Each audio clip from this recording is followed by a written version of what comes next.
اللہ کی مدد ہوگی تو آپ پنپیں گے, مدد نہیں ہوگی تو نہیں پنپ سکتے, سمپل بات ہے نا.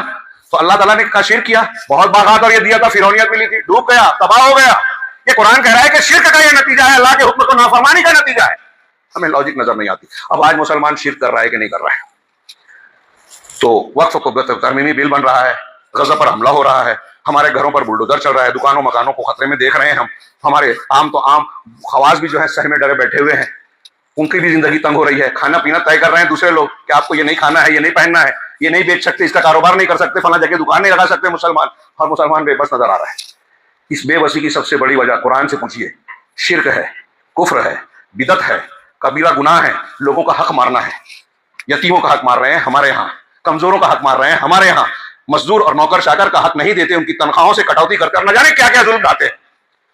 قرآن کہتا ہے کہ جب آپ اپنے سے نیچے پر ظلم کرو گے, اللہ آپ کے اوپر اس سے بڑا ظالم مقرر ہے. فذلک نولی بعض الظالمین بعضا بما کانوا یکسبون. سورہ انعام کی آیت پڑھیے, میں نے کئی مرتبہ اس پہ تفصیل بیان کی, آگے بڑھتا ہوں. اللہ تعالیٰ نے فرمایا کہ وہ کہنے لگا کہ کاش کہ میں نے اپنے پروردگار کے ساتھ شرک نہیں کیا ہوتا. اس جملے کو بھی انڈر لائن کر کے غور کیجیے گا گھر جا کے. شرک سے باغ تباہ ہو گیا, شرک سے دولت اس کی لوٹ گئی. آج کی زبان میں کہیں کہ بہت کچھ تھا سڑک پر آ گیا شرک سے. اب اس میں لاجک ڈھونڈیے قرآن کے, اگر ایمان ہے بندہ مانے گا. ہاں, کہا آگے وَلَمْ تَكُنْ لَهُ فِئَةٌ يَنْصُرُونَهُ مِن دُونِ اللَّهِ, اور اللہ کے سوا اس کا کوئی گروہ نہیں بچا جو اس کی مدد کر سکے. ابھی کچھ تنظیمیں ہیں کہ بہت منظم کام کرتے ہیں, منظم سے کچھ نہیں ہوتا, صحیح کام ہونا چاہیے, منہج صحیح ہونا چاہیے. ہمارے یہاں بھی مسلمانوں میں کچھ ہے وہ بہت منظم ہے. ارے منظم ہے, سنت کے خلاف بات کرتے ہیں, صحابہ کے اوپر طعن و تشریح کرتے ہیں, تو آپ کا دین ہی صحیح نہیں. کتنے بھی منظم ہو جاؤ کیا فائدہ, اور نقصان پہنچاؤ گے دین کو, اور پہنچا رہے ہیں. غزہ کو تباہ کروا دیا انہی لوگوں نے. مسلمان وقت ترمیمی بل پر ہم رو رہے ہیں, حکمت سے کام کریں. ہمیں یقین ہونا چاہیے کہ اللہ تبارک و تعالیٰ اگر مدد کرنا چاہے تو کوئی بگاڑ کچھ نہیں پائے گا. اور اللہ تبارک و تعالیٰ نے مدد چھوڑ دی, ہم نے شرک کیا, کفر کیا, دین کی مخالفت کی, مسجد چھوڑا, علماء کی برائیاں کر رہے ہیں, دین کو پیروں تلے رونق رہے ہیں, سنتوں کو رد کر رہے ہیں, مسلک کے نام پر دین کو رد کرتے ہیں.